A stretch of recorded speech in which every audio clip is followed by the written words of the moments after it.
स्वास्थ्य क्या है, हम अपने स्वास्थ्य की सुरक्षा कैसे कर सकते हैं। और सुरक्षा की जब हम बात करते हैं तो हम बात करते हैं न केवल अपनी फिजिकल सिक्योरिटी की, कि घर हम किस तरह से अरेंज करें कि सभी मेंबर्स सुरक्षित रहें, घर में एक्सीडेंट्स ना हो, जो बच्चे हैं हमारे छोटे जिनको ज़्यादा ज्ञान नहीं है उनको हम कैसे सुरक्षित रखें। और फिज़िकल सिक्योरिटी के साथ साथ हम बात करते हैं साइकोलॉजिकल सिक्योरिटी की। हम अपने बच्चों को मेंटल स्ट्रेंथ कैसे दें, उनको हम कैसे सिखाएं कि वो अपने आप को सिक्योर रखें। आज का जो ज़माना है उसमें साइबर क्राइम्स बहुत हो रही हैं, तो हम बच्चों को कैसे ट्रेन करें कि वो साइबर क्राइम के शिकार ना हो। तो ये बहुत सारे पहलू हैं जिनके ऊपर हम बात करेंगे, इस पाठ में हमने बात की है। और मैं अगर आपको एक स्लाइड दिखाऊं तो ये आप देखें जो पाठ का नाम है वो है फैमिली हेल्थ एंड सिक्योरिटी। तो इसमें हमने 3 बातें की जिनमें मैंने बताया फैमिली है, हेल्थ है और सिक्योरिटी है। अब ये पूरा पाठ जो है बहुत लंबा है, तो हमने क्या किया है कि आज के कॉन्टेक्स्ट में हमने केवल इसको हेल्थ के ऊपर जो है फोकस किया है कि हेल्थ क्या है, हम अपनी हेल्थ किसको हम हेल्थ कहते हैं और हम कैसे बना के रख सकते हैं। हमने आज का जो ये सेशन है हमारा, ये हेल्थ पर हम फोकस करेंगे। तो हेल्थ पर हम फोकस क्यों कर रहे हैं? हेल्थ पर आप देखिए आज जो हमारा समय है वो आ, हम सभी लोग पूरी दुनिया में, पूरे विश्व में आज एक हेल्थ स्केयर है। हम लोग फेस कर रहे एक सिचुएशन जहां हमें अपनी हेल्थ को सिक्योर करके रखना है, अपने आप को हेल्दी बनाए रखना है। इसीलिए हम सब बाध्य हैं कि हम स्कूल नहीं जा सकते हैं, कॉलेजेस नहीं जा सकते हैं, जो हमें अपनी पढ़ाई करनी है वो घर में ही पढ़ाई करनी है। और जो हम काम करने वाले हैं वो सब हम घर पर ही काम कर रहे हैं। तो ये सारी चीज़ें जो हैं,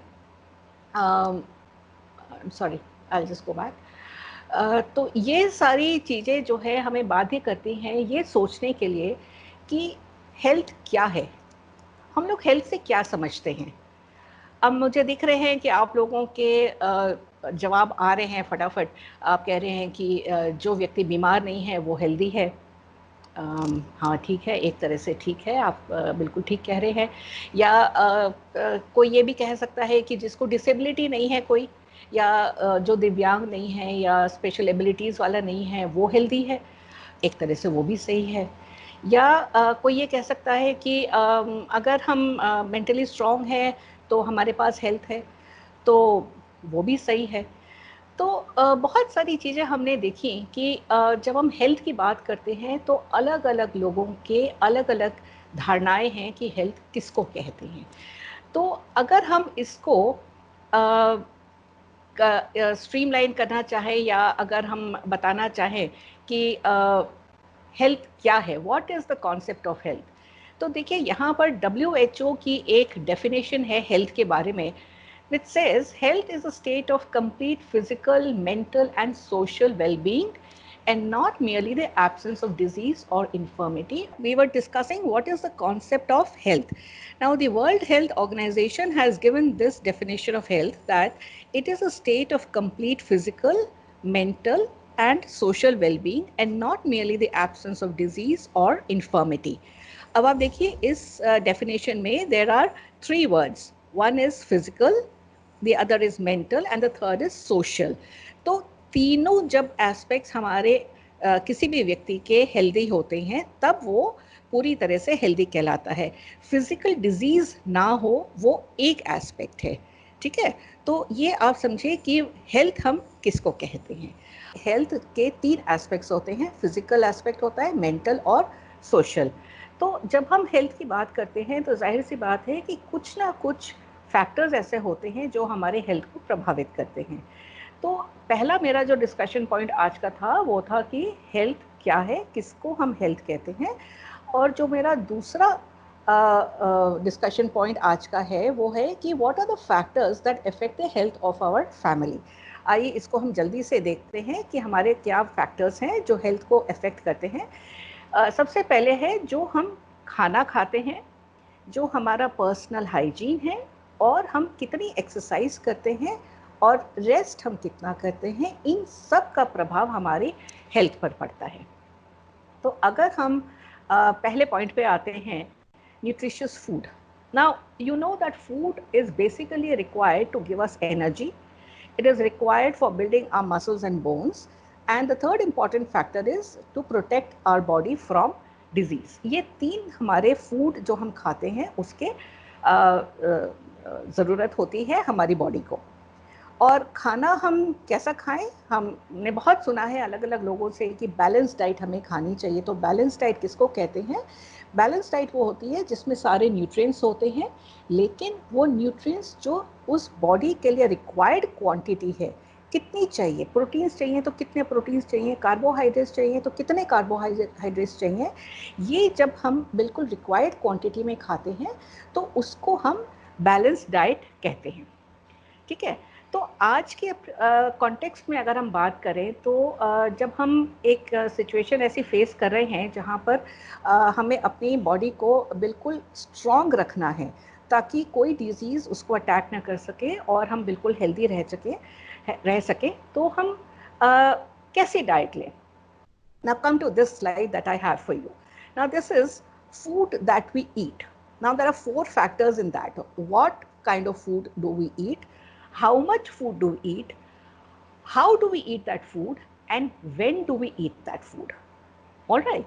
So there are 4 factors. Let us take the first one. What kind of food should we eat? Now I have this simple illustration I have got from the Foods Safety and Security Association of India, the FSSAI. This is the agency which is working and telling us everything about food. It regulates the kind of food that we eat, tells us what we should eat. So they have talked of 3 kinds of food. All right. The first one that they talk about is the go foods. The go foods. What are the go foods? ये वो food होते हैं जो हमें energy देते हैं काम करने के लिए। ठीक है, इसमें हमें कार्बोहाइड्रेट्स और फैट्स से एनर्जी मिलती है। तो वो कौन से फूड्स हैं? वो जो सीरियल्स हम खाते हैं, जैसे चावल है, रोटी है, या ब्रेड है, या बन्स हैं, या मक्का है, या पॉपकॉर्न है, इन सब चीज़ों से, या जो फैट हम इस्तेमाल करते हैं अपने खाने में, जो ऑयल हम कुकिंग के लिए यूज़ करते हैं, चाहे वो ऑलिव ऑयल हो, कोकोनट ऑयल हो, ग्राउंडनट ऑयल हो, या घी हो, या मस्टर्ड ऑयल हो, या हम बटर जो यूज़ करते हैं, ये सब चीज़ें हमें एनर्जी देते हैं। तो इनको हम गो फूड्स कहते हैं। तो ये हमारे लिए बहुत ज़्यादा ज़रूरी है, हमें गो फूड्स खाने चाहिए। सेकंड जो कैटेगरी वो कहते हैं वो है ग्रो फूड्स। ग्रो फूड्स अब कौन से होते हैं? ये देखिए, ग्रो फूड्स जो हैं वो सेकंड कैटेगरी है। वो होते हैं जो हमें प्रोटीन्स देते हैं। प्रोटीन का बेसिक फंक्शन होता है to help in the creation and maintenance of body cells. तो वो हमें किससे मिलते हैं? वो हमें दालों से मिलते हैं, मीट प्रोडक्ट से मिलते हैं, फिश मिल्क से मिलते हैं, या मिल्क से बने जो भी पदार्थ होते हैं उन सब चीज़ों से हमें प्रोटीन मिलता है, और वो ग्रो फूड्स होता है। तो ये हमारी बॉडी के लिए बहुत ज़रूरी है, क्योंकि जो हमारी बॉडी में वेयर एंड टेयर होता रहता है, सेल्स डाई करती हैं या डैमेज हो जाती हैं, उनको रिप्लेस करने के लिए जो प्रोटीन्स की ज़रूरत होती है वो हमें ग्रो फूड से मिलती है। तो ये ग्रो फूड्स हमारी डाइट में होना बहुत ज़रूरी है। और तीसरा बहुत इम्पॉर्टेंट फूड जो FSSAI कहती है वो है ग्लो फूड्स। ग्लो फूड्स कौन से होते हैं? देखिए, ये होते हैं जो हमारी गुड हेल्थ और वेलबींग के लिए ज़रूरी होते हैं, and they give us the ability to fight infections. आज के ज़माने में हम जब इन्फेक्शंस हमारे सामने खड़े हैं और ये कोरोना वायरस बिल्कुल तैयार खड़ा है कि आपकी इम्यूनिटी कम हुई और मैंने आपको अटैक किया, तो हमें अपनी इम्यूनिटी को स्ट्रॉन्ग करने के लिए ये ग्लो फूड्स खाना बहुत ज़रूरी है। तो ये ग्लो फूड्स कौन से होते हैं? ये फूड्स वो होते हैं जो फ्रूट्स एंड वेजिटेबल्स होते हैं, जिनसे हमें बहुत सारे विटामिन्स मिलते हैं, सॉल्ट्स मिलते हैं, जो हमारी इम्यूनिटी को बढ़ाने के लिए, बनाने रखने के लिए बहुत ज़रूरी होते हैं। तो हर बच्चे को, हर इंसान को ये शील्ड अपने लिए जो है बना के रखनी चाहिए। वो फूड जो वो खाते हैं उसमें गो, ग्रो एंड ग्लो फूड्स की बहुत ज़्यादा ज़रूरत है, तो वो हमको ज़रूर अपने डाइट में शामिल करने चाहिए। तो ये आपको अच्छे से समझ में आया होगा कि हम क्या खाएं। अब दूसरी बात आती है कि हम कितना खाएं। खाना तो हम खा रहे हैं, लेकिन कितना खाएं?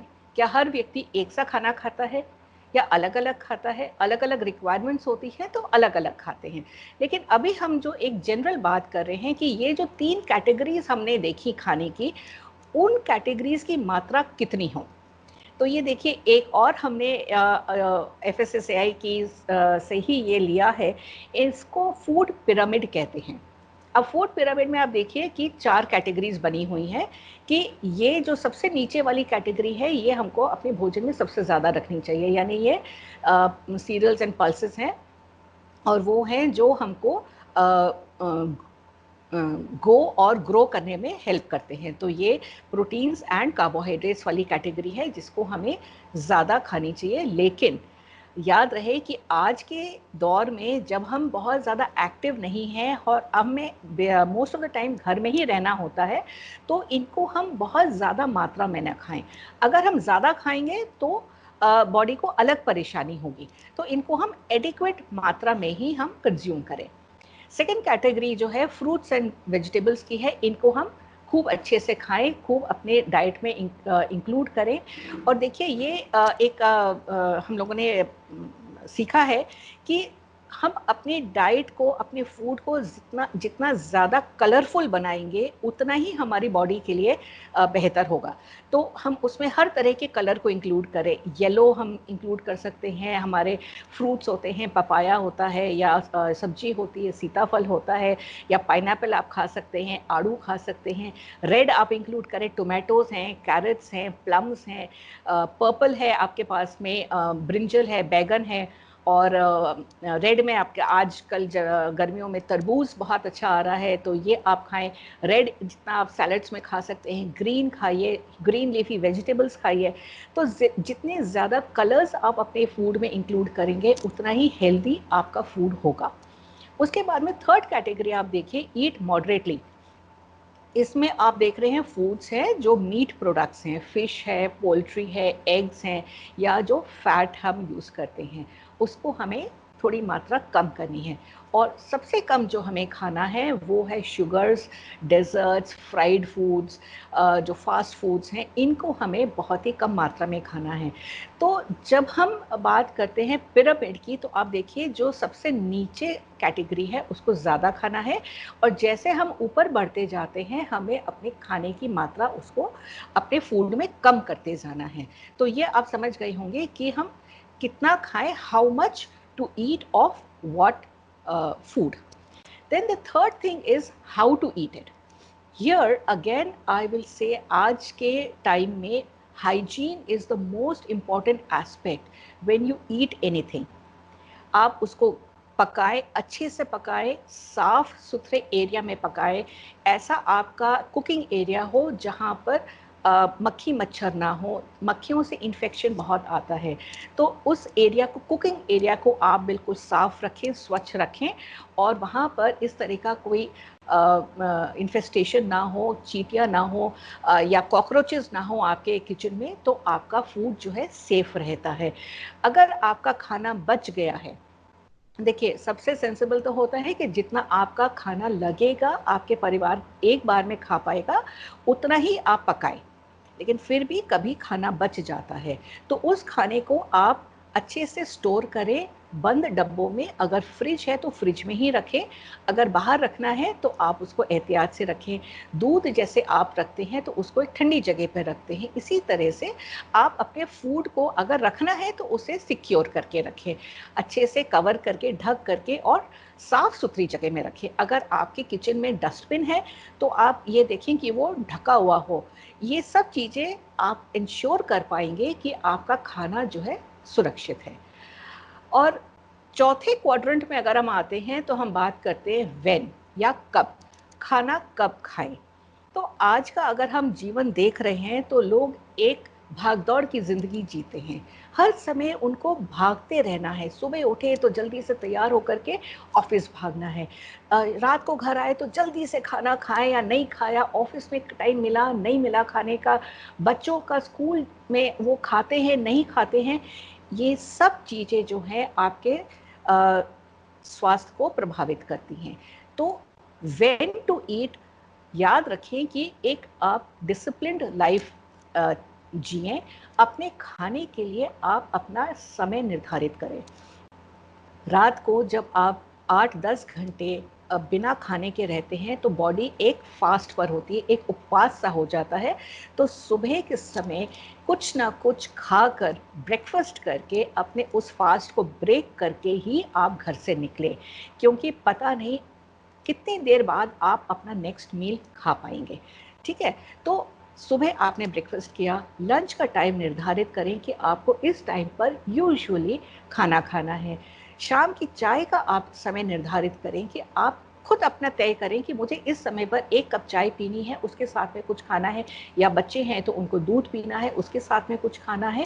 तो ये चीज़ें आप निर्धारित करके रखें, और रात को खाना आप बहुत ज़्यादा देर से ना खाएं, एक नियमित टाइम पर खाएं।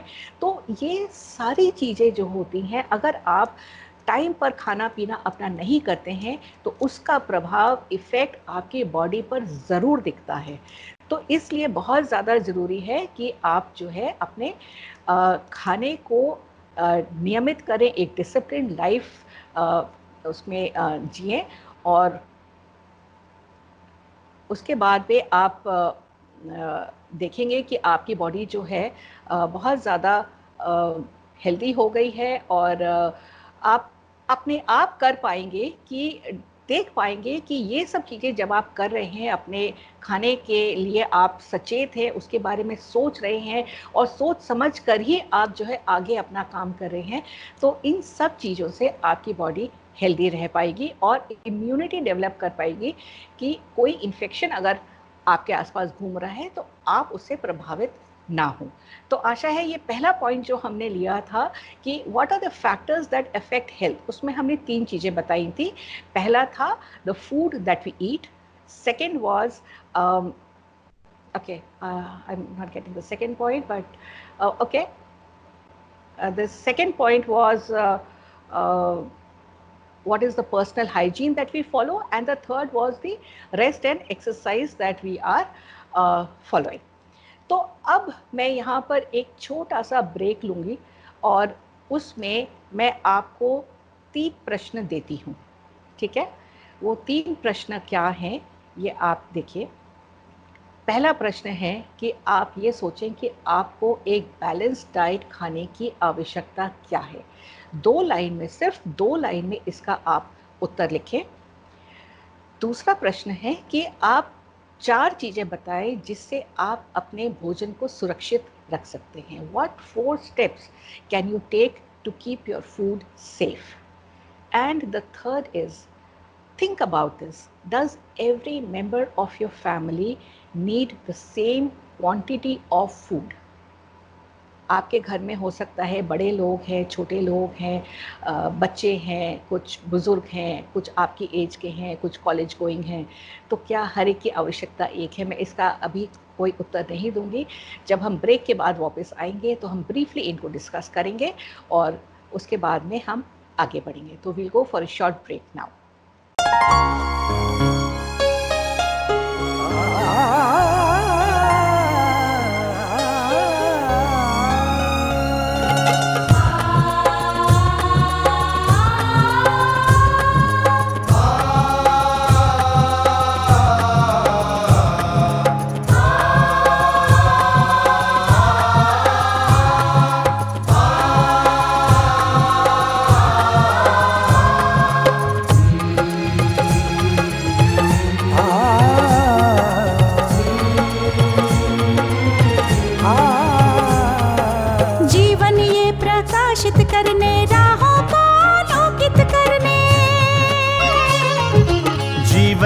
प्रकाशित करने, राहों को आलोकित करने, हम अपना दीपक स्वयं बने, हम अपना रास्ता स्वयं चुने। अपना जीवन स्वयं बने हम, अपना रास्ता स्वयं चुने। जीवन ये प्रकाशित करने, राहों को आलोकित करने।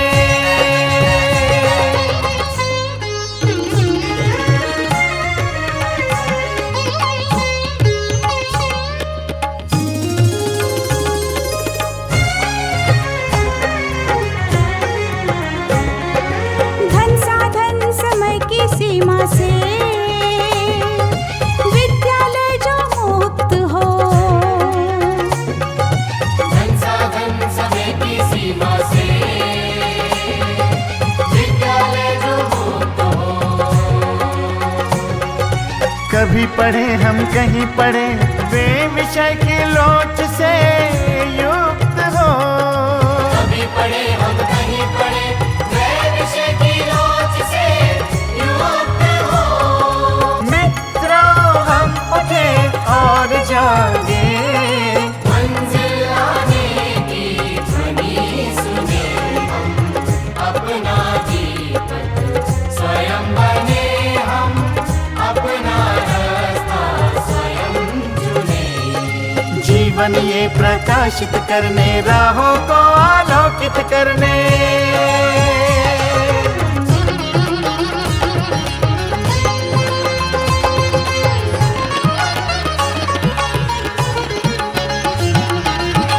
राष्ट्रीय मुक्त विद्यालय का है द्वार खुला सबकी खातिर। शिक्षा परीक्षा का अवसर एक बार ही क्यों मिलता फिर। शिक्षा और परीक्षा का अवसर एक बार ही क्यों मिलता फिर। दुनिया में इसके केंद्र बात, कोई मन चाहा केंद्र चुने हम, अपना जीवन स्वयं बने हम, अपना रास्ता स्वयं चुने। कोई मन चाहा केंद्र चुने हम, स्वयं बने हम,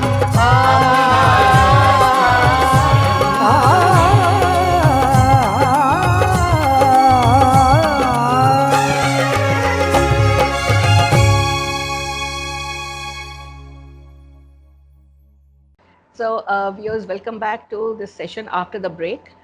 I am Dr. Sandhya Kumar from NIOS, taking this lesson on home science, senior secondary, and the lesson is lesson number 3, family, health and security. And because it is a very long lesson, today I am talking only about health. तो break पर जाने से पहले हम बात कर रहे थे कि हेल्थ को कौन से फैक्टर्स अफेक्ट करते हैं। तो हमने 3 फैक्टर्स की बात की थी, मेनली जो खाना हम खाते हैं, हमारा पर्सनल हाइजीन और हम कितनी एक्सरसाइज और रेस्ट करते हैं, ये तीनों चीज़ मिल करके हमारी हेल्थ को प्रभावित करते हैं। और ब्रेक पर जाने से पहले मैंने आपको 3 क्वेश्चंस दिए थे सोचने के लिए। उसमें से अगर हम पहला क्वेश्चन लेते हैं, why do you need a balance diet. तो हमने बात की थी कि बैलेंस डाइट क्या होती है और हमें क्यों खानी चाहिए। इनमें वो सारे पोषक तत्व होते हैं, न्यूट्रिएंट्स होते हैं, रिक्वायर्ड क्वांटिटी में होते हैं, जो हमारी हेल्थ को बनाए रखते हैं और हमें डिजीजेस से फाइट करने के लिए हमें हमारी एबिलिटी को स्ट्रॉन्ग करते हैं। तो इसलिए हर व्यक्ति को एक बैलेंस डाइट खाने की बहुत ज़्यादा आवश्यकता है। दूसरा जो हमने प्रश्न आपके लिए छोड़ा था वो था कि what 4 steps you can take to keep your food safe. इस पे भी कई सारी बातें हमने की थी, जैसे जो एरिया आप है जहाँ पे आप खाना पका रहे हैं, जो आपका किचन है, रसोई है, वो आप बहुत साफ़ सुथरी रखें, वहाँ पे आप हाइजीनिक कंडीशंस मेंटेन करें। खाने को आप पूरी तरह से पकाएं, कच्चा ना रहे, जिससे कि आपको कोई डिजीज़ जर्म्स ना ट्रांसमिट हो सके। खाने को आप हमेशा ढक करके रखें, उसको सुरक्षित जगह पर आप स्टोर करके रखें। अगर बचा हुआ खाना है तो उसे फ्रिज में रखें, जहाँ तक हो सके ज़्यादा खाना ना आप पकाएं। और आप ये भी कह सकते हैं कि जो अच्छी जगह हैं, जो रेप्यूटेड शॉप्स हैं, वहाँ से अगर आप खाना जो बनाने वाला भोजन है या खाद्य पदार्थ है उन्हें खरीदते हैं, तो भी आप सुरक्षित अपने आप को रख सकते हैं। तो ये थी आपकी पूरी भोजन की या खाने की बात। अब हम चलते हैं, जो हमारा सेकंड फैक्टर था वो था पर्सनल हाइजीन का। तो पर्सनल हाइजीन की जब हम बात करते हैं तो हम बात करते हैं कि आप अपने बॉडी को कितना क्लीन रखते हैं, किस तरह से क्लीन रख सकते हैं, और आप कौन सी हेल्दी हैबिट्स को अपना सकते हैं जिससे आपका बॉडी जो है, आपका शरीर बिल्कुल स्वस्थ रहे। तो देखिए, कुछ हम जो है यहाँ पर आपको दिखाते हैं कि हम किन किन चीज़ों के बारे में बात करना चाहते हैं। जब हम बात करते हैं कि तो ये जो हमारे बॉडी पार्ट्स हैं, जो हम देख सकते हैं, हमारे हाथ है, स्किन है, त्वचा है, बाल है, दांत है, नाक, आँख, कान और हमारे नाखून, इन सब को जो है हम किस प्रकार से साफ रख सकते हैं ताकि हमारी बॉडी को कोई परेशानी ना हो और वो स्वस्थ रहे। तो सबसे पहले आप देखिए, यहाँ पर हमने लिखा है हाथ। आज जो हमारा देश जिस दौर से गुजर रहा है और संक्रमण इस वायरस का हो रहा है, उसमें हाथों का हाइजीन रखना बहुत ज़्यादा ज़रूरी है। तो हाथों का हाइजीन आप कैसे रख सकते हैं, ये मैं आपको एक छोटी सी ये इस पिक्टोरियल के थ्रू जो है दिखाना चाहती हूँ कि आपको अपने हाथ निरंतर साफ रखना चाहिए और कब कब आप अपने हाथ धोएं। सबसे पहले है, जब आप बाहर से अपने घर में वापस आए तब आप सबसे पहले अपने हाथ धोएं। बहुत ज़्यादा ज़रूरी है, क्योंकि बाहर आप किन चीज़ों को छूते हैं, किन लोगों से संपर्क में आते हैं, जहाँ से किसी भी जर्म्स का संक्रमण हो सकता है आपके हाथों के द्वारा। तो सबसे पहले जब आप घर वापस आएँ तब आप हाथ धोएं। जब आप बाथरूम का प्रयोग करें तब आप ज़रूर अपने हाथों को साफ़ करें। अगर आपके घर में पेट्स हैं, या कुत्ता है या बिल्ली है या कोई और पेट आपने रखा है, या आप बाहर किसी के जानवर के साथ में खेल रहे हैं, स्ट्रीट डॉग्स के साथ भी अगर आप खेल रहे हैं, तो हमेशा अपने हाथों को उसके बाद में धोएं और साफ करें। खाना खाने बैठने से पहले आपको ज़रूर ये निश्चित रूप से देख लेना है कि आपने अपने हाथ धोए हैं, क्योंकि जब आप खाना खाते हैं तो खाने को आप हाथों से खाते हैं।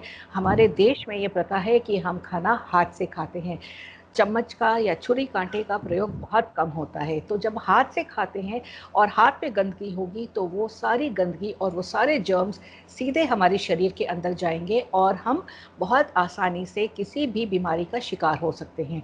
तो खाना खाने से पहले, हाँ, हेलो, एक क्वेश्चन आ रहा है एक लर्नर का। हाँ बताएं। अभिलाषा है, वो बोल रही है कि आपने बताया grow food and glow food. हाँ, तो क्या स्किन को ग्लो करने के लिए हमें कौन से फूड्स लेने चाहिए? ग्लो फूड में कौन से फूड्स? अच्छा अभिलाषा, ये आप प्रश्न जो पूछ रही हैं कि ग्लो फूड्स हमारे कौन से होने चाहिए, तो मैंने जो बताया था आपको, ये बेसिकली हमारे फ्रूट्स एंड वेजिटेबल्स होते हैं। जितने ज़्यादा आप फ्रूट्स खा सकते हैं उतना आपको जो है इम्यूनिटी आपको मिलेगी, विटामिन्स उनसे आपको मिलेंगे। और जो भी सब्जियां हमारी होती हैं, अगर हम उनको सैलेड के रूप में खाते हैं, सलाद के रूप में हम अपने भोजन के साथ खाते हैं, तो भी उनमें से बहुत सारे जो है salts and vitamins and minerals जो होते हैं, जो हमारी इम्यूनिटी को बढ़ाते हैं और हमें स्वस्थ रखते हैं, वो सब चीज़ें आपको फ्रूट्स एंड सैलेड से मिलती हैं, जिनको हम ग्लो फूड्स कहते हैं। I hope that answers your question Abhilasha. I will carry on. एक और क्वेश्चन है रुचि का। रुचि, शी इज आस्किंग कि on the nails we see white spots, why is it so? Okay, that is a clinical symptom of some deficiency in the body. हमारी body जो है बहुत बढ़िया एक मशीनरी है जो बहुत सारे इंडिकेशंस दे देती है कि हमारी बॉडी में कहीं पर कुछ गड़बड़ी है। तो ये जो वाइट स्पॉट्स आप नाखूनों के ऊपर की बात कर रही हैं, ये भी एक इंडिकेशन है कि हमारी बॉडी में किसी मिनरल की कमी हो रही है। एग्जैक्ट उसका क्या कॉज है वो आपको एक डॉक्टर ही बता पाएगा, क्योंकि मैंने क्लिनिकल न्यूट्रिशन नहीं पढ़ा है, तो मैं आपको ये नहीं बताऊंगी कि वो एग्जैक्ट किस चीज़ की कमी होती है, लेकिन वो एक कमी का इंडिकेटर है। तो आपको अगर ये वाइट स्पॉट्स दिखते हैं या लकीरें जैसी कभी कभी बन जाती हैं नाखून पर, वो भी आपको दिखती हैं, तो आपको अपने डॉक्टर से ज़रूर परामर्श लेना चाहिए, उनको बताना चाहिए, इनको कंसल्ट करना चाहिए कि ये मुझे प्रॉब्लम दिख रही है. The doctor will give you the exact reason why it is happening and how you can overcome that. I hope that answers you, Ruchi. Okay. I was talking about when to wash your hands. So मैंने चार बातें बताई कि जब आप घर में आए कहीं बाहर से, या आप बाथरूम का प्रयोग करें, या आप पेट्स के साथ खेलें, तो ज़रूर आप उसके बाद हाथ धोएं. और जब आप खाना खाने बैठें तो उससे पहले आप अपने हाथ ज़रूर धोएं. आज के उसमें अगर किसी को खांसी ज़ुकाम होता है और छींक आती है या आप खांसते हैं, तो उसके बाद में आप ज़रूर अपने हाथों को साफ़ करें ताकि आप भी स्वस्थ रहें. और अगर आपके हाथों में कोई जर्म्स आ गए हैं तो आप किसी दूसरे व्यक्ति को वो जर्म्स ट्रांसफ़र ना कर दें. और जब भी घर में बच्चे हैं बाहर से खेल कर आते हैं तो उनको ज़रूर जो है हाथ साफ़ करवाइए ताकि जो कोई जर्म्स उनको हाथों में जम गए हैं वो निकल जाएं और वो साफ़ हो जाए. इसी तरह से ध्यान रखें कभी भी हाथों को उंगलियों को अपने मुंह के अंदर ना डालें जब आपने हाथ ना धोए हैं. हम बहुत बार करते हैं कि जब हम नोट काउंट करते हैं तो हम अपने उंगलियों में थोड़ा सा थूक लगा लेते हैं और आसानी से उसको वेट करके हम फिर काउंट करते हैं. उससे भी जो करेंसी नोट्स हैं या जो नोट्स आप पेपर आप हैंडल कर रहे हैं उसमें अगर जर्म्स हैं तो वो आपके शरीर में ट्रांसफ़र हो जाएंगे. और कभी भी जब आप न्यूज़पेपर या कोई किताब पढ़ते हैं तब भी आप जो है उसको टर्न करने के लिए अपनी उंगली को जब गीला करते हैं तो थूक ना लगाएं, उससे भी जर्म्स का ट्रांसमिशन होता है. और मैं बार बार कहूँगी कि हाथ धोने की एक हाइजीनिक प्रैक्टिस को आप अपनी आदत बना लीजिए. आज का जो दौर है उसमें आप बिल्कुल भी किसी से हाथ ना मिलाएं और हाथ जोड़ करके जो है आप उनसे नमस्कार करें, उनका अभिवादन करें और कहें कि ये मेरा नमस्कार है, मैं आपसे मिला हूँ, बहुत खुश हुआ हूँ, लेकिन हाथ आप मिलाने के लिए अवॉइड करें. तो ये हमने हाथ के जो हाइजीन है उसके बारे में बात की थी. अब हम अगर बात करते हैं कि आगे और क्या फैक्टर्स है जो हमने बात की कि हम हमारा बॉडी हेल्दी रहे, तो उसमें है कि आप रोज़ नहाएं. देखिए ये बहुत बड़ी कोई चीज़ नहीं है, जो नई चीज़ नहीं है जो मैं आपको बता रही हूँ. हमारे यहाँ एक प्रथा है, हम रोज़ नहाते हैं. और नहाना क्यों ज़रूरी है? इसलिए ज़रूरी है कि जो गंदगी हमारे शरीर पर जमी है या जो जर्म्स आ गए हैं वो पानी के साथ धुल जाते हैं, आपकी स्किन साफ़ हो जाती है. और जो शरीर में स्वेट पोर्स होते हैं, बहुत छोटे छोटे छेद होते हैं हमारी स्किन में जहाँ से पसीना निकलता है, नहाने से वो पोर्स जो है, वो छेद जो है वो साफ़ हो जाते हैं और पसीना निकल सकता है. अब आप कहेंगे पसीना निकलना क्यों ज़रूरी है? मैं आपको बताती हूँ. जब पसीना निकलता है गर्मी में हमारी स्किन के ऊपर आता है तो उसका इवेपोरेशन होता है. जब इवेपोरेशन होता है तो वहाँ पर कूलिंग होती है और हमारी त्वचा ठंडी हो जाती है. इससे हमारी बॉडी का टेम्परेचर जो है वो मेंटेन रहता है और बहुत ज़्यादा जो है बॉडी का टेम्परेचर नहीं बढ़ता है और हम गर्म होने से, गर्मी से बच जाते हैं. तो इसलिए पसीना निकलना बहुत ज़रूरी है. और पसीना तब निकल पाता है जब हम अपनी स्किन को क्लीन रखते हैं. ठीक है, तो नहाना एक सेकेंड हमारा वो हुआ कि हम नहाएं क्यों और रोज़ नहाएं, साफ़ पानी से नहाएं. इससे ना बॉडी में दुर्गंध आती है, ना जर्म्स का जमाव होता है. तीसरा जो हमारा फैक्टर है वो है बाल. बाल को आप नियमित साफ़ करें और उसमें कंघी करें, उनको व्यवस्थित रखें. इससे जो है ना तो लाइस होता है जिसे हम जुएँ कहते हैं वो नहीं पड़ती हैं बालों में, और डैंड्रफ या रूसी जो है वो भी नहीं होती है. आपको अपने बालों को हेल्दी रखने के लिए फ्रीक्वेंटली ऑयल से मसाज भी कर लेना चाहिए. मसाज करने से क्या होता है, जो स्किन है आपके सिर में उसका मसाज करने से सर्कुलेशन बढ़ता है, रक्त का आपके स्किन हेड की स्किन में, स्कैल्प में. तो उससे जो है बालों की ग्रोथ अच्छी होती है और वो हेल्दी रहते हैं. ठीक है, तो तीसरा फैक्टर हमने बात किया कि आप बाल को कैसे हेल्दी रख सकते हैं. उसके बाद दांतों की अगर हम बात करें तो दिन में 2 बार हो सके तो आप ब्रश करें, सुबह शाम ब्रश करें, कुछ भी खाने के बाद में आप मुंह से उसको वॉश करें, कुल्ला कर लें। और ये अगर आप करेंगे तो आपके गम्स, आपके टीथ हेल्दी रहेंगे। नहीं करेंगे तो क्या होगा कि इन्फेक्शन हो जाएगा। इन्फेक्शन होने से दुर्गंध आती है, और जब किसी के मुंह से दुर्गंध आती है तो हमें उससे बात करना बिल्कुल भी अच्छा नहीं लगता है, हम उससे दूर रहते हैं। तो ऐसी स्थिति से अपने आप को बचाएं, अपना ओरल हाइजीन आप बना के रखें, और दांतों को और गम्स को बिल्कुल साफ रखें। और कुल्ला आप नियमित कुछ भी खाने के बाद में करें। एंड स्पेशली जब बच्चे हमारे छोटे होते हैं तो चॉकलेट्स एंड आइसक्रीम्स खाना बहुत पसंद होता है बच्चों को, चीज़ बहुत खाते हैं।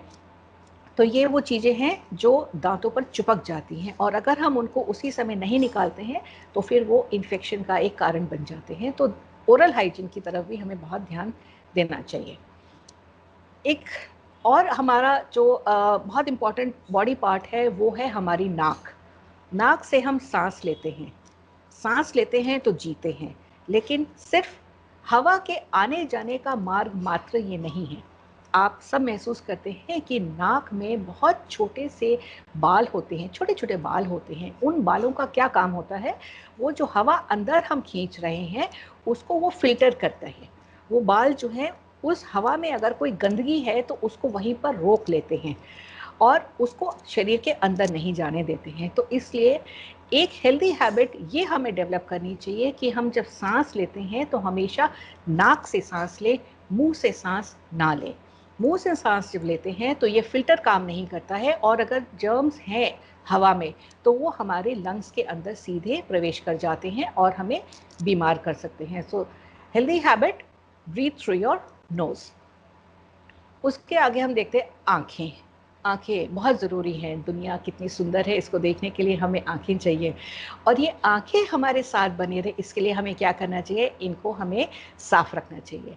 2-3 बार दिन में इन्हें साफ़ स्वच्छ पानी से आप छींटे लगा करके धोइए।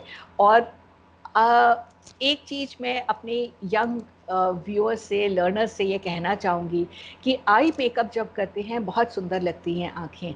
हमारे यहाँ रिवाज भी है कि लड़कियाँ काजल लगाती हैं, छोटे बच्चों को भी हम काजल लगाते हैं, नज़र से बचाते हैं। लेकिन ये काजल जो हम लगाते हैं ये बहुत साफ़ होना चाहिए, ये ऐसी जगह पर रखा होना चाहिए जहाँ पर इसमें जर्म्स ना आए, इसको हम कवर करके रखें। और सबसे इम्पॉर्टेंट बात ये है कि अगर हम आई मेकअप यूज़ कर रहे हैं तो उसको हम कभी भी किसी और के साथ शेयर ना करें। शेयर करने से क्या होता है, हमें नहीं पता कि हमने जो दूसरे व्यक्ति को दिया है उसकी आंखों में कोई इन्फेक्शन तो नहीं है। अगर इन्फेक्शन है तो वो हमें भी हो सकता है, हमारी आइज़ ख़राब हो सकती हैं, इन्फेक्टेड हो सकती हैं, कोई परेशानी हो सकती है। तो इसलिए अगर हम आई मेकअप यूज़ कर रहे हैं तो उसको हम कभी भी किसी और के साथ में शेयर ना करें। और भी बहुत अच्छी एक हमारा बॉडी पार्ट है, वो हमारे कान है। मम्मी को बहुत मज़ा आता है कान खिंचाई करने में, कभी कभी डिसिप्लिन करने के लिए यूज़ होते हैं, लेकिन बहुत इम्पॉर्टेंट बॉडी पार्ट है हमारा। इसको क्लीन रखने के लिए हमें इसे बीच बीच में साफ़ करना चाहिए। साफ़ करने के लिए हमें क्या करना चाहिए कि कोई भी पॉइंटेड अगर चीज़ है, जैसे कि सेफ्टी पिन है या बाल में लगाने वाली पिन है या पेंसिल है या पेन है, इस तरह की चीज़ें हमें कान में कभी नहीं डालनी चाहिए। इससे क्या होगा कि कान का जो पर्दा है, जो ईयर ड्रम है, वो डैमेज हो सकता है। अगर वो डैमेज हो गया तो सुनने की शक्ति जो है, हमारी हियरिंग पावर जो है वो कम हो सकती है या हम उसे खो सकते हैं। तो इसलिए अगर हमें कानों की सफाई करनी है तो बाज़ार में जो ईयरबड्स मिलते हैं आप वो लें, उसको हल्का सा गीला करें और उसे आप यूज़ करें। नहीं तो आप घर में भी फुरारी जिसे कहते हैं वो भी आप रुई लगा करके बना सकते हैं और उसका हम प्रयोग कर सकते हैं। तो इस तरह से हम अपने कानों को की देखभाल कर सकते हैं, उनको साफ कर सकते हैं। और अंत में जो लास्ट बॉडी पार्ट में डिस्कस करना चाहती हूँ पर्सनल हाइजीन के मामले में, वो हैं हमारे नाखून या नेल्स। ये बहुत ज़्यादा ज़रूरी है कि हाथ का जब हमने हाइजीन की बात की थी उस समय हमने नेल्स की बात नहीं की थी, लेकिन यदि हमारे नाखून बड़े हुए होंगे तो उसमें निश्चित रूप से गंदगी और जर्म्स इकट्ठा होंगे, और जब हम उन्हीं हाथों से खाना खाते हैं तो वो जर्म्स हमारे अंदर ट्रांसफ़र हो जाते हैं। तो ये कुछ बातें जो है हमने बात की कि हम पर्सनल हाइजीन की जब बात करते हैं तो कौन से फैक्टर्स हैं जो हमारे बॉडी की हेल्थ को इफ़ेक्ट करते हैं। तो हमने 8 फैक्टर्स की बात की, जिसमें हमने बात की कि वो हमारे कौन से फैक्टर्स हैं। हैंड्स हैं, हाथ हैं, हमारी त्वचा है, हमारे बाल हैं, हमारे दांत, आँख, नाक, कान और हमारे नाखून। तो इन 8 बॉडी पार्ट्स की हमने अभी जिक्र किया कि हम इनको कैसे साफ रख सकते हैं और अपनी हेल्थ को हम बरकरार रख सकते हैं। अब यहाँ पर एक और मैं छोटा सा ब्रेक लूँगी और इस ब्रेक में मैं चाहती हूँ कि आप जो है अपने ये जो 8 बॉडी पार्ट्स हैं इनको एक पेपर पर लिखें एक तरफ, और उसके आगे उनको हेल्दी रखने के लिए, उनको साफ रखने के लिए आप कौन सी हेल्दी हैबिट अपनाएंगे वो आप लिखें। 2 हेल्दी हैबिट्स कम से कम आप लिखें। ये आपकी लर्निंग का रीइंफोर्समेंट होगा। जैसे हम बात करें अगर हैंड्स की, हाथों की बात करें, तो हम 2 हेल्दी हैबिट्स लिख सकते हैं कि शौच जाने के बाद या बाथरूम यूज़ करने के बाद में हम अपने हाथ धोएंगे, और खाना खाने से पहले और खाना खाने के बाद दोनों बार हम अपने हाथ धोएंगे। तो ये 2 हेल्दी हैबिट्स हो गई आपके हाथों के बारे में। और एक अब आप जो बाकी के 7 बॉडी पार्ट्स हमने डिस्कस किए हैं, त्वचा है, बाल है, नाखून है, आँख, नाक, कान है, इनको आप साफ रखने के लिए क्या हेल्दी हैबिट अपनाएंगे, ये 2 हेल्दी हैबिट्स आप लिखें। और अब एक छोटा सा ब्रेक हम लेंगे, उसके बाद वापस आके आगे आपसे हम बात करेंगे।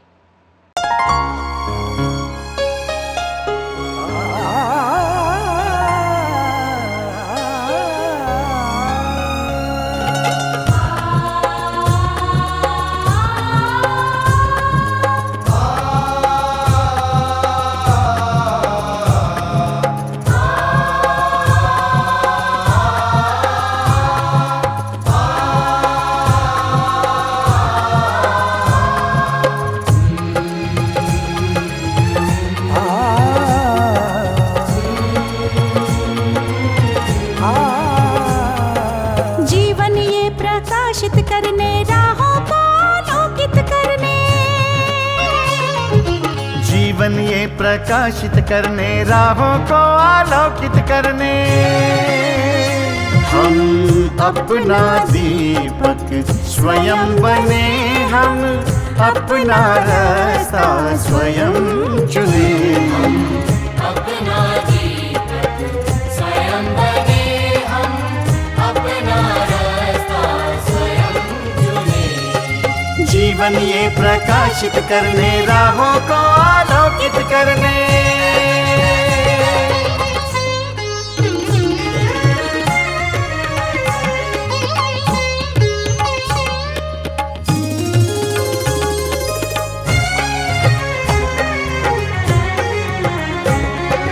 धन साधन समय की सीमा से विद्यालय जो मुक्त हो, धन साधन समय की सीमा से विद्यालय जो मुक्त हो। कभी पढ़े हम कहीं पढ़े, वे विषय की लोच से युक्त हो। कभी पढ़े हम कहीं पढ़े, वे विषय की लोच से युक्त हो।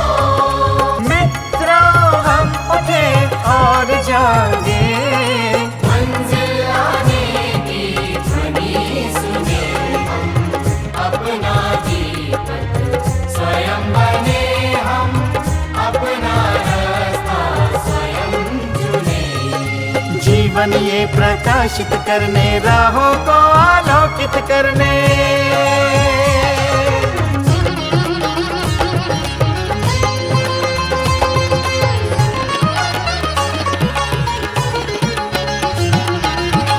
राष्ट्रीय मुक्त विद्यालय का है द्वार खुला सबकी खातिर। शिक्षा परीक्षा का अवसर एक बार ही क्यों मिलता फिर। शिक्षा और परीक्षा का अवसर एक बार ही क्यों मिलता फिर। दुनिया में इसके केंद्र बात, कोई मन चाहा केंद्र चुने, हम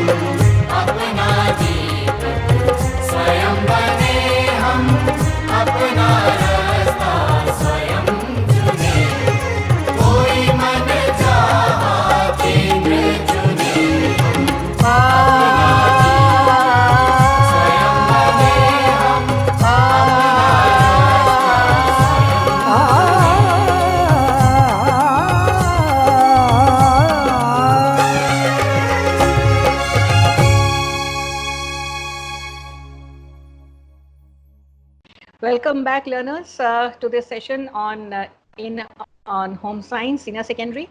Today we are discussing the lesson family health and security. और हमने आज जो है अपना फोकस रखा है केवल हेल्थ के ऊपर, फैमिली और सिक्योरिटी के ऊपर हम सब्सिक्वेंट सेशंस में बात करेंगे.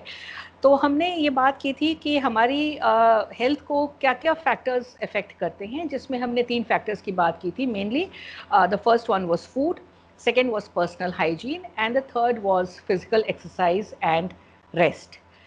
Now you might say, why is physical exercise necessary? So I'll just show you this little slide that I have. Why is physical exercise necessary? It improves your blood circulation, which nourishes the body, and it helps in the normal growth of the people. Now also you might say कि physical exercise is necessary only for adults. No, I would say physical exercise is necessary for all age groups. बच्चों को भी अगर हम बिल्कुल छुटपन से आदत डालते हैं एक्सरसाइज करने की, तो वो एक हेल्दी हैबिट उनमें बन जाती है और वो बहुत आगे तक उनमें बनी रहती है और आगे जाकर के उनको बिल्कुल परेशानी नहीं होती है. तो फिजिकल एक्सरसाइज जो है बहुत ज़्यादा ज़रूरी है. और हम अगर बात करें तो बहुत तरह की फिजिकल एक्सरसाइज हो सकती है. जैसे आप गेम्स खेल सकते हैं, कोई भी आपका पसंदीदा गेम हो. इंडिया में कबड्डी है, खो खो है, फुटबॉल है, गली क्रिकेट भी होता है. कोई भी गेम जो आप एक्टिवली खेलते हैं, आप भाग दौड़ कर खेलते हैं, जिसमें आपके शरीर को मूव करना होता है, वो आपके लिए एक एक्सरसाइज बन जाती है. उसमें आपकी सारी बॉडी की मसल्स स्ट्रेच होती हैं, आपकी एनर्जी जो है बॉडी में वो कंज्यूम होती है. उसके अलावा आप योग कर सकते हैं, वॉकिंग कर सकते हैं, रनिंग या जॉगिंग कर सकते हैं, एरोबिक्स कर सकते हैं, रेसलिंग या दंड बैठक कर सकते हैं, जूडो कराटे भी कर सकते हैं. लेकिन जो हमारे बुजुर्ग हैं उनके लिए ये बहुत ही फिजिकल एक्सरसाइजेस होती हैं, एक्टिव होती हैं, वो इतना नहीं कर पाते हैं. उनके लिए क्या सजेस्टेड है, तो वो जेंटल वॉक्स कर सकते हैं, आराम से चले, जिससे उनके सारे जॉइंट्स की एक्सरसाइज हो. और वो योगासन भी कर सकते हैं. ये सब करने से आपकी बॉडी फिट रहती है, हर एक जॉइंट जो है आपका मूवमेंट पे रहता है और आप ओवरऑल फिट रहते हैं. अब यहाँ पर मैं एक प्रश्न देख रही हूँ, आप सबके मन में आ रहा है कि हैं तो हम घर में कैद, अब एक्सरसाइज कहाँ से करें. मैडम तो बात करी हैं कि आप खेलें, कूदें, बाहर जाएं, जॉगिंग करें, रनिंग करें. ये सब करें कैसे, हम तो घर में हैं. हाँ, बिल्कुल ठीक है. आज जो दौर से हम गुजर रहे हैं, हम सब घर में हैं, लेकिन घर पर रहकर भी हम बहुत एक्सरसाइज कर सकते हैं. आपको यदि म्यूज़िक पसंद है तो आप म्यूज़िक लगा करके एरोबिक्स कर सकते हैं. बहुत से ऐसे हमारे शोज़ हैं, टेलीविज़न पर आते हैं या इंटरनेट पे आप देख सकते हैं, जिनके साथ आप अपनी एक्सरसाइज कर सकते हैं. बहुत से ऐसी इंटरनेट की एप्लीकेशंस हैं, ऐप्स हैं, जिनके सहारे आप अपनी एक्सरसाइज कर सकते हैं. और यदि आपको पसंद है, आप करना चाहते हैं, तो आप डांस कर सकते हैं. म्यूज़िक लगाइए और देर, देखिए 15-20 मिनट, आधा घंटा भी अगर आप डांस कर लेते हैं ना, तो वो बहुत है पसीना निकालने के लिए. तो ये जो घर में रह करके भी आप काम कर सकते हैं, अपनी एक्सरसाइज कर सकते हैं, उसके ज़रिए ढूंढिए. लेकिन अपनी बॉडी को फिट रखिए, उसको मूवमेंट में रखिए, नहीं तो आपको जो है दिक्कत हो सकती है बाद में.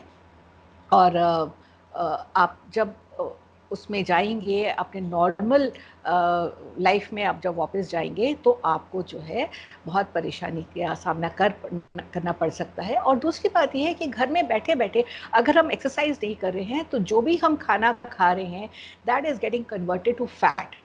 और फैट बॉडी जो है ये इमरजेंसी सिचुएशन के लिए ये मैकेनिज्म अपनाती है कि जो एक्सेस फूड होता है उसको वो कन्वर्ट कर के फैट के रूप में स्टोर कर लेती है, ताकि जब वो पीरियड्स आए, जब उसको खाना नहीं मिल रहा है या कम मिल रहा है, तो उस फैट को वो एनर्जी प्रोडक्शन के लिए यूज़ कर सके. तो अगर हम केवल खाना खा रहे हैं और वो एनर्जी जो हमारी बॉडी को मिल रही है उसको हम यूटिलाइज नहीं कर रहे हैं, हम निकाल नहीं रहे अपनी बॉडी से, तो वो लेयर्स बन के जमती जाएगी हमारी बॉडी में, और वो हमारी बॉडी के लिए, हमारे स्वास्थ्य के लिए बहुत हानिकारक है. तो इसलिए जितना एनर्जी हम इनपुट कर रहे हैं, हम ले रहे हैं, उतना ही एनर्जी आउटपुट हमको करना चाहिए, एनर्जी यूटिलाइजेशन कर लेना चाहिए, तब आपकी बॉडी जो है बैलेंस्ड रहेगी और आप हेल्दी रहेंगे। तो ये फिजिकल एक्सरसाइज की बात की, आपने समझा कि एक्सरसाइज करना हमारी बॉडी के लिए क्यों ज़रूरी है और हर एज के लिए ये एक्सरसाइज करना ज़रूरी है। अब हम आते हैं कि हम जो उसके साथ में हम एक्सरसाइज के हम काम करती है, तो है जब शरीर तो उसको रेस्ट करने का और आराम करने की बहुत ज़्यादा ज़रूरत होती है। तो हमें रेस्ट भी करना चाहिए। और रेस्ट हम कैसे करते हैं? हम अब सोना जो है क्यों ज़रूरी है? इसलिए ताकि आपकी बॉडी की जो मसल्स थक गई हैं वो रिफ्रेश हो जाएं और अगले दिन जब आप काम करना शुरू करें तो आपकी बॉडी बिल्कुल तैयार रहे, तरोताज़ा रहे, मसल्स बिल्कुल रेडी रहें to do more work. So sleeping is necessary. Also, what happens is when you sleep, your mind is also at rest. तो जितना तनाव है, एंजाइटी है, वरीज है, वो सब जो है कम हो जाती हैं या ख़त्म हो जाती हैं। तो इसलिए सोना आपके लिए जो है बहुत ज़्यादा ज़रूरी है। आपकी न केवल जो फिज़िकल बॉडी है वो रेस्ट पे आती है, बल्कि जो आपकी ब्रेन है वो भी रेस्ट जब करती है तो वो तरोताज़ा हो जाती है। ठीक है, अब बात आती है कि सोएं हम, लेकिन कितना सोएं?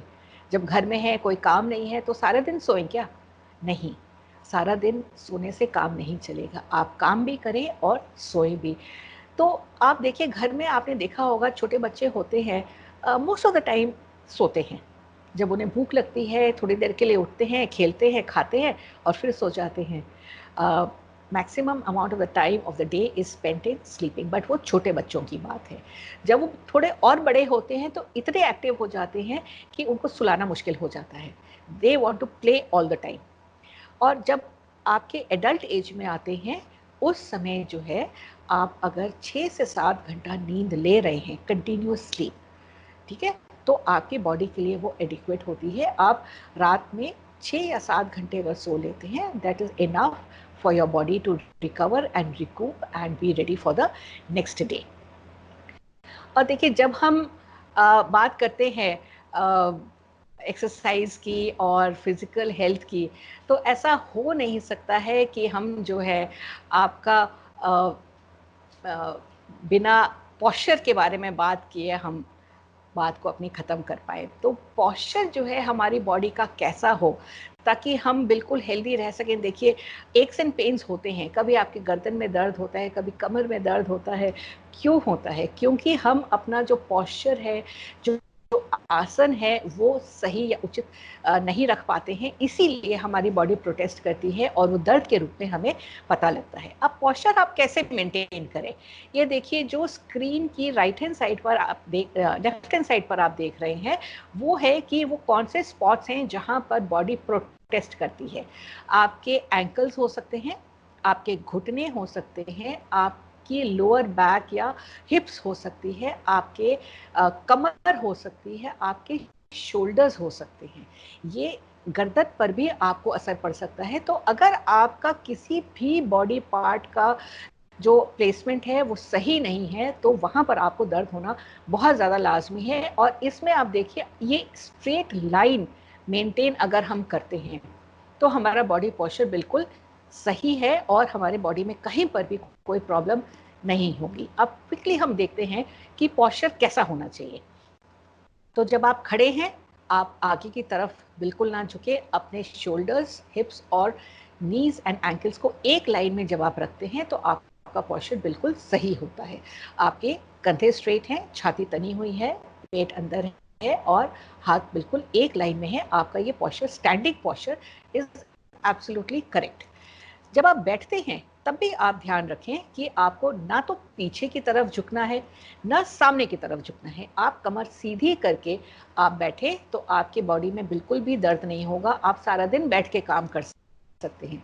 और जब आप ऑफिस में काम करते हैं तो ये लाजमी है कि आप जो है अपने पोस्चर का बहुत ध्यान रखें, क्योंकि हम लोग जब ऑफिस में काम करते हैं तो करीब 7 से 8 घंटे या उससे भी ज़्यादा हम ऑफिस में कुर्सी पे बैठ के काम करते हैं। यदि हमारा पोस्चर उस समय सही नहीं है तो लाजमी है कि कंधों में, कमर में, हिप्स में कहीं ना कहीं जो है दर्द होगा और हम परेशान रहेंगे।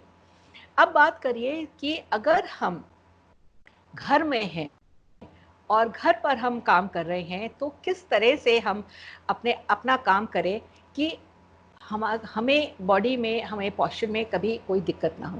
देखिए ऑफिस में जब हम काम करते हैं तो एक प्रॉपर टेबल और चेयर है आपके लिए, एक कंप्यूटर टेबल है जहाँ पर आप बैठ के काम करते हैं, ठीक है। अगर आप टीचर हैं, स्कूल में आप पढ़ा रहे हैं, तो भी आपके पास में प्रॉपर सिटिंग स्पेस है और आप अपने पोस्चर मेंटेन कर सकते हैं। लेकिन जब घर में हम लोग फोर्स्ड हैं कि we are working from home, तो ज़रूरी नहीं है कि हमारे पास में वो फैसिलिटी, वो इंफ्रास्ट्रक्चर घर में अवेलेबल हो।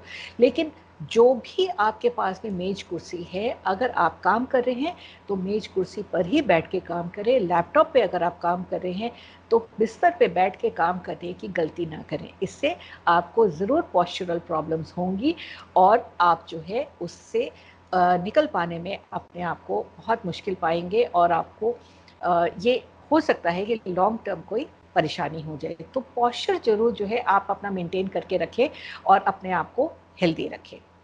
अब इतनी हमने बात की कि हम अपने पोस्चर को, अपने हाइजीन को, rest and sleep, exercise, food, ये सब चीज़ें जो हैं ये हमारी फिजिकल हेल्थ को प्रभावित करती हैं। लेकिन याद है आपको, हमने शुरू में कहा था जब हमने हेल्थ की बात की थी, व्हाट इज़ हेल्थ, तो हमने 3 एस्पेक्ट्स की बात की थी। हमने कहा था health is physical, mental and social wellbeing of a person. तो अब तक हम फिजिकल हेल्थ की बात कर चुके हैं, अब हम बात करेंगे मेंटल हेल्थ की, ठीक है। तो मेंटल हेल्थ क्या होती है? आज देखिए हम बात करते हैं, पहले ज़माने में हम आईक्यू की बात किया करते थे, आज जब हम बात करते हैं तो हम ईक्यू की बात करते हैं। ईक्यू क्या है? इमोशनल क्वोशेंट की हम बात करते हैं। इमोशनल क्वोशेंट क्या होता है? जो हमारे इमोशंस हैं, हमारे संवेग है, हम क्या सोचते हैं, उस पर अगर हमारा कंट्रोल है और उसको हम अच्छी तरह से यूज़ कर पा रहे हैं, कंट्रोल कर पा रहे हैं, तो हमारी इमोशनल हेल्थ जो है बहुत अच्छी है, ठीक है। तो इसमें और बहुत सारे फैक्टर्स होते हैं, वो क्या फैक्टर्स होते हैं उनको हम देखते हैं कि क्या फैक्टर्स हैं। ये फैक्टर्स जो हैं, people with sound mental health are happy, they are content, they are confident, they are sensitive to other people's needs, they are free from tensions and anxiety, and they are relaxed. These are only some of the indicators of sound mental health. हमारा मानसिक स्वास्थ्य है वो हम अच्छे कैसे रख सकते हैं? खुश रहिए, आप स्वयं खुश रहिए, औरों को भी खुश रखिए, आप खुश मिजाज बनिए तो आपकी मेंटल हेल्थ अच्छी है। आप संतुष्ट रहिए, कॉन्फिडेंट रहिए, और लोगों की जो नीड्स है उसकी तरफ आप संवेदनशील रहिए। अपने जो टेंशन और एंजाइटी है, जो आपको दिमाग में सब बातें आ रही हैं, उनको अगर आप अच्छी तरह से मैनेज कर पाते हैं, आप स्ट्रेस मैनेजमेंट कर रहे हैं, तो आप अपना मानसिक स्वास्थ्य जो है बहुत अच्छा रख सकते हैं और आप रिलैक्स्ड रह सकते हैं। तो ये आपकी मेंटल हेल्थ की बात आई। लेकिन इसके बाद हम बात करते हैं सोशल हेल्थ की। सोशल हेल्थ क्या होता है? Social refers to society. Society means more people. तो जब हम औरों के साथ में सामंजस्य बना करके अच्छे से डील कर पाते हैं तो उसको हम साउंड सोशल हेल्थ कहते हैं। जब हम बहुत पोलाइट होते हैं, औरों से हम अच्छे से बात करते हैं, औरों की हम मदद करते हैं, उनकी तरफ अगर हमारी कोई जिम्मेदारियां हैं उनको हम अच्छी तरह से पूरा करते हैं, इसका मतलब हमारी सोशल हेल्थ अच्छी है। तो ये सब चीज़ें जब हम औरों के साथ मिलजुल के काम करते हैं, उनकी मदद करते हैं, एक कोऑपरेटिव एनवायरनमेंट का हम अपने चारों तरफ बना के रखते हैं, तो हम सोशल हेल्थ की तरफ बढ़ रहे हैं, हम सोशली हेल्दी होते हैं।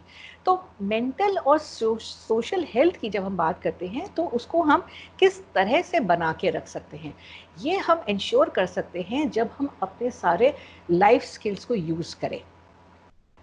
जब हम होम साइंस की बात करते हैं और होम लिविंग की बात करते हैं तो लाइफ स्किल्स जो है बहुत ज़्यादा ज़रूरी हो जाती हैं हम लोगों के लिए, एक दूसरे के साथ में मिलजुल कर काम करने के लिए और मिलजुल कर जीने के लिए। ये लाइफ स्किल्स कौन सी हैं? 10 कोर लाइफ स्किल्स का जिक्र किया गया है। ये हैं प्रॉब्लम सॉल्विंग, हमारे सामने कोई भी अगर समस्या आती है तो हम उससे घबरा करके एक तरफ बैठ नहीं जाते हैं, अपना सर पकड़ के नहीं बैठते कि अब हम क्या करें।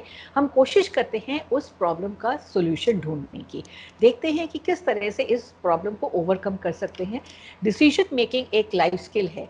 हमें जीवन में हर मोड़ पर हर पल एक डिसीजन लेना होता है। हम आज खाने में चावल बनाएं या रोटी बनाएं, ये एक डिसीजन है। सब्जी क्या बनाएं, हम किसके लिए क्या पकाएं, कैसे पकाएं, कितना पकाएं, आप डिसाइड कर रहे हैं। हम किसी को एक्सरसाइज करने की आज़ादी दें कि नहीं दें, बाहर घूमने की आज़ादी दें कि नहीं दें, कोई म्यूजिक सीखना चाहता है, उसका वो डिसीजन है, वो क्यों सीखना चाहता है। तो ये सब डिसीजंस हम कैसे लेते हैं वो हमारे जीवन को प्रभावित करते हैं। ये एक लाइफ स्किल है, डिसीजन कैसे लिया जाए। क्रिटिकल थिंकिंग एक डिसीजन है, हर पहलू के बारे में डीपली सोचना और उसके बारे में उसको एनालाइज करना और उसके बाद में उस के बारे में जो है डिसीजन क्या लेना है वो सोचना। तो क्रिटिकल थिंकिंग एबिलिटी हमको डेवलप करनी पड़ती है, उससे भी हम अपनी प्रॉब्लम्स को सॉल्व करते हैं। क्रिएटिव थिंकिंग क्या होती है कि कोई अगर आपके सामने एक अपॉर्चुनिटी है, उसको आप कैसे यूज करेंगे, क्या डिफरेंट आप करेंगे, ठीक है।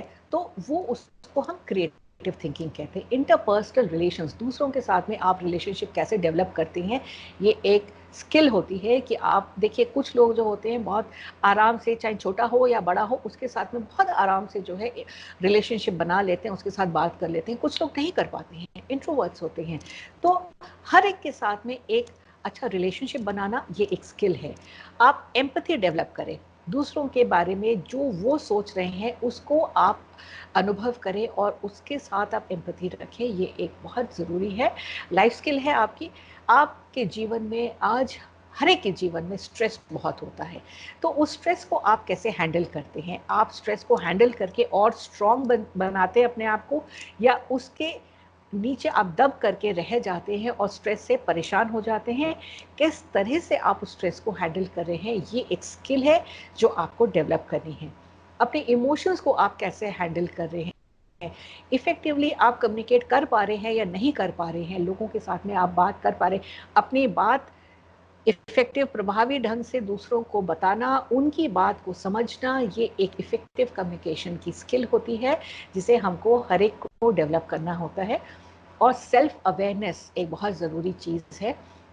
हमारे पॉजिटिव्स क्या है, हमारी स्ट्रेंथ्स क्या है, हमारी वीकनेस क्या है, हमारी वीकनेस को निकालना, उसको स्ट्रेंथ में बदलना। हम ये तभी कर पाएंगे, अपने आप का डेवलपमेंट, सेल्फ डेवलपमेंट हम तब कर पाएंगे जब हम अपने बारे में अवेयर हों कि हमारी स्ट्रेंथ्स और वीकनेसेस क्या हैं।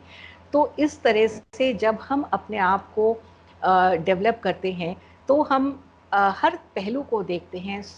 फिजिकल हेल्थ हम देखते हैं, मेंटल हेल्थ हम देखते हैं और अपनी सोशल हेल्थ भी देखते हैं। तो आज हमने बहुत सारी चीज़ों के ऊपर हमने बात की है।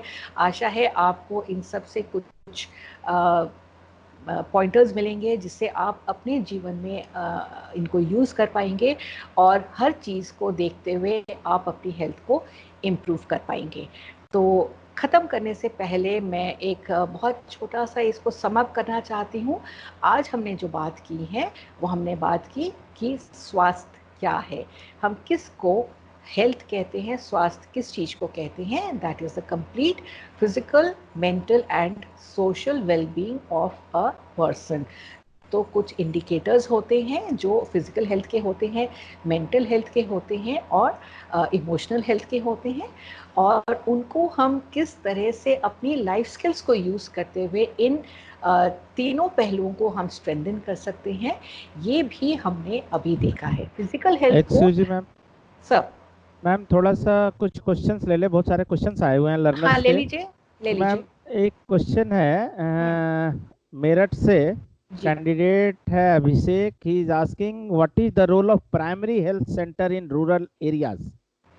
Okay, primary health centres Abhishek जो रूरल एरियाज में होते हैं वो इसलिए इस्टेब्लिश्ड होते हैं कि वहाँ के लोगों को अगर कोई भी हेल्थ इश्यूज हो रहे हैं, कोई भी परेशानियाँ हो रही हैं, तो वहाँ के डॉक्टर को वो दिखा सकते हैं और वो एक जनरल आपको बता सकता है कि आपको ये बीमारी है या परेशानी है और उसका वो ट्रीटमेंट भी बता सकता है। लेकिन अगर कोई स्पेशलाइज्ड ट्रीटमेंट की ज़रूरत है तो उसके लिए वो आपको बड़े हॉस्पिटल में, जो आपके ब्लॉक लेवल पर हो सकता है या जिला लेवल पे हो सकता है, वहाँ के हॉस्पिटल में वो रेफ़र कर देगा।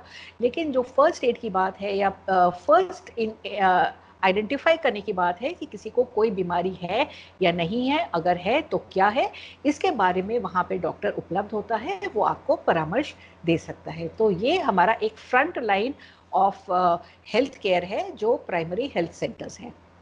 मैम एक लर्नर है Sukanya, she is asking, Sukanya from Bihar, she is asking कि what it is means whether it is advisable to take protein in the form of liquid और सॉलिड। ओके सुकन्या, आपका ये प्रश्न बहुत रेलिवेंट है। प्रोटीन्स को आप लिक्विड फॉर्म में लें या सॉलिड फॉर्म में, इसका कोई तय निश्चित मापदंड नहीं है या कोई एडवाइजरी नहीं है इसके बारे में। ये आपके ऊपर निर्भर करता है कि आप कैसे पसंद करते हैं। प्रोटीन्स के सोर्सेज अगर आप देखें, जो अच्छे सोर्सेज हैं वो आपकी दालें हैं। तो जब आप दाल कुक करते हैं तो वो लिक्विड हो गया, आप उसको दाल उस फॉर्म में खाएं।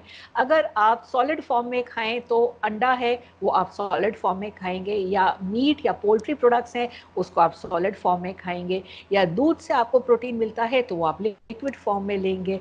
तो it all depends upon what is the food product, आप कौन सा खाद्य पदार्थ खा रही हैं जो प्रोटीन का सोर्स है, वो डिटरमाइन करेगा कि आप लिक्विड फॉर्म में लें या सॉलिड फॉर्म में लें। आप किसी भी फॉर्म में लें, लेकिन प्रोटीन आप ज़रूर लें, अपनी डाइट में ज़रूर शामिल करें।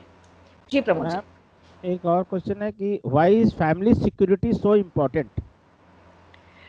Okay, family security is important when we talk and of one more related to this itself. जी। One second part is that what are the ways to ensure family security? अच्छा, फैमिली सिक्योरिटी की हम बात करते हैं तो बहुत सारे एस्पेक्ट्स होते हैं। Again there is physical security, there is psychological security. तो घर के अंदर आप किस तरह से अपनी फैमिली को सेफ रखें, एक्सीडेंट्स ना हो। बहुत ही छोटी छोटी बातें होती हैं जिनसे घर में एक्सीडेंट्स हो जाते हैं। जैसे कि जब हम चाकू रखते हैं अपने किचन के ड्रॉर में, तो अगर वो चाकू हमने चम्मचों के साथ रख दिया तो बहुत प्रोबेबिलिटी बढ़ जाती है कि जब आप चम्मच या चाकू उठाने जाएंगे तो चाकू से आपका हाथ कट सकता है। या हम क्या करते हैं कभी कभी कि जो केमिकल की बॉटल्स होती हैं, जैसे फिनाइल की बॉटल है या फ्लोर क्लीनर की बॉटल है, उसमें हम कोई और अपना लिक्विड, किचन का लिक्विड भर के रख देते हैं, और वो हम जब इस्तेमाल करते हैं तो हमें पता नहीं होता है कि ये क्लीनर है या जो लिक्विड सेफ है वो है। या हम फिनाइल की या फ्लोर क्लीनर की जो बॉटल्स हैं उसको हम इस तरह से स्टोर करते हैं कि घर में जो छोटे बच्चे होते हैं उनके हाथ पड़ जाते हैं। या हम घर में जब दवाइयाँ रखते हैं तो हमने ठीक से नहीं रखी, सेफ जगह पे नहीं रखी, तो किसी ने खा ली, बच्चे ने खा ली या ज़्यादा खा ली। तो इस तरह से छोटी चीज़ें हैं जो हम अपने घर में रख सकते हैं, देख सकते हैं कि हम कैसे इस तरह से अपने फैमिली को सिक्योर कर सकें। साइकोलॉजिकल सिक्योरिटी की बात है, आज हमारे देश में बहुत ज़्यादा सेक्सुअल क्राइम्स हो रही हैं और बच्चों का सेक्सुअल एक्सप्लॉयटेशन होता है। तो हम कैसे अपने बच्चों को सिखाएं what is a good touch, what is a bad touch, ताकि जो उनके घर वाले ही अगर कभी इस तरह का प्रयास करें तो वो सचेत रहे, अपने आप को बचा सके। तो ये बहुत सारी चीज़ें हैं। मैं इस सिक्योरिटी वाले एस्पेक्ट को एक और सेशन में आपके साथ में विस्तार पूर्वक डिस्कस करूंगी। ये कुछ पॉइंटर्स हैं जो मैंने आपको अभी बताए कि ये ज़रूरी क्यों है, और इसका डिस्कशन करना और होम साइंस के लर्नर्स को और सभी लर्नर्स को ये जानना क्यों ज़रूरी है। मैम एक और क्वेश्चन आ रहा है कि how does medical care system help a family member who is injured और किल्ड एट वर्क और on the road? The healthcare system is there for everyone. It will take care of any individual who is injured or hurt in any way, whether it is on the road, in an office or at home. आपको वो health care system use करना है, वहाँ तक उस व्यक्ति को पहुँचाना है या उस डॉक्टर को उस व्यक्ति तक लेके आना है ताकि उसकी हम हेल्प कर सके। हर पॉइंट पे हर जगह जो है आपको हेल्थ केयर अवेलेबल मिलती है, उपलब्ध होती है। तो आपको ये डिसाइड करना है कि क्या वो पेशेंट उस हालत में है, वो विक्टिम उस हालत में है कि उसको आप हॉस्पिटल तक या नर्सिंग होम तक ले जा सकते हैं या आपको डॉक्टर को उस विक्टिम तक लाने की ज़रूरत है। तो आप यूज़ करें अपना डिस्क्रिशन और उसको उस पर्सन को ज़रूर हेल्थ केयर की मदद उपलब्ध कराएं। मैम एक और क्वेश्चन है, जी। She is Rani from Delhi, she is asking कि I am doing gym and my Okay. instructor has advised me to take the egg but not the yellow portion. Okay. Is it correct? And if it is correct, why? Okay. देखिए, जब आप gym करती हैं तो आपको ज़्यादा ज़रूरत होती है प्रोटीन की, because you are building up the muscle mass, है ना। आपकी मसल्स को डेवलप करने के लिए आपको प्रोटीन की ज़रूरत होती है और egg protein is one of the best proteins that you can take. Probably that is why your instructor is saying that you must take eggs, but you must not take the yolks. Yolk में क्या होता है, बहुत fat भी होता है, cholesterol भी होता है, जो आपकी बॉडी के लिए इतना ज़्यादा यूज़फुल नहीं है। तो एक पार्ट जो ज़्यादा यूज़फुल है वो आपको खाने के लिए वो सलाह दे रहे हैं और योक्स को वो अवॉइड करने के लिए आपको कह रहे हैं। नॉर्मल कोर्स में यदि आप खा रहे हैं, अंडा खा रहे हैं, तो आपको कंप्लीट एग खाना चाहिए, तभी वो आपको कंप्लीट न्यूट्रिशन देगा। लेकिन in special circumstances, if for gyming purposes, if your instructor is saying that you must not eat the yolk, then there is definitely a reason, because he or she wants you to increase your protein intake without increasing your fat or cholesterol intake. That is why you must not take the yolk part. Okay, ma'am, fine. So we are running short of time. So before going, we will take one last question. Although you have already said that you are going to take another session on the security services, but the learner is asking, just ask the ma'am to provide name some of the family health and security services. Okay. See, family health and security services जो हैं आपको अलग अलग जगह पे अलग अलग तरह से उपलब्ध होंगी, लेकिन the easiest way is to approach a psychologist. ठीक है, साइकोलॉजिस्ट जो है, अगर आप स्कूल्स में देखें तो हर स्कूल में आज एक काउंसलर होता है। काउंसलिंग, उस काउंसलर का क्या काम होता है? काउंसलिंग करना और आपके बच्चों के जो प्रॉब्लम्स होती हैं, जो स्ट्रेस सिचुएशंस होती हैं, उनसे डील करना। इसी तरह से आप हॉस्पिटल्स में अगर जाएं तो वहाँ पर जो है आपको प्रोफेशनल काउंसलर्स मिलते हैं, गाइडेंस एंड काउंसलर्स मिलते हैं जो आपको गाइड करते हैं। अगर ज़्यादा परेशानी है तो आपको साइकेट्रिस्ट भी मिलते हैं। साइकेट्रिस्ट का एक बहुत मिसकंसेप्शन है कि वो पागलों के डॉक्टर होते हैं, ऐसा बिल्कुल भी नहीं है। They are there to help the people maintain their mental health. ठीक है, तो बहुत सारी ऐसे जगह हैं जहाँ पर आपको ये सुविधा मिल सकती है। आपको डिटरमाइन करना है कि किस तरह की आपको मदद चाहिए और आपको मिल सकती है। और जैसा कि मैंने पहले भी कहा है, जब मैं सिक्योरिटी, फैमिली सिक्योरिटी की बात करूँगी अपने अगले सेशन में, तब मैं इसमें विस्तार पूर्वक आपको और बता पाऊँगी। I think Pramod ji, that is the last question that we have taken. तो quickly to just sum up, we in our session today we have discussed what is health, what are the factors that affect health, and how the physical, mental and social health can be maintained, and why and how we need to use our life skills to maintain our health. So learners, thank you very much for being with me today, and I hope you have enjoyed listening to my discussion as much as I have enjoyed being with you. So continue to join us for all the other sessions and have a good day. नमस्कार। विद्यार्थियों, आशा करते हैं कि आज के सारे class आपको रोचक लगे होंगे और आपके सारे प्रश्नों के उत्तर मिल गए होंगे। इस आशा के साथ कि हमारे इस लॉकडाउन में पढ़ाई जारी रहनी चाहिए, हम आपके साथ फिर कल मिलेंगे 1 बजे एक नए विषय के साथ, नए एक्सपर्ट्स के साथ। तब तक के लिए धन्यवाद।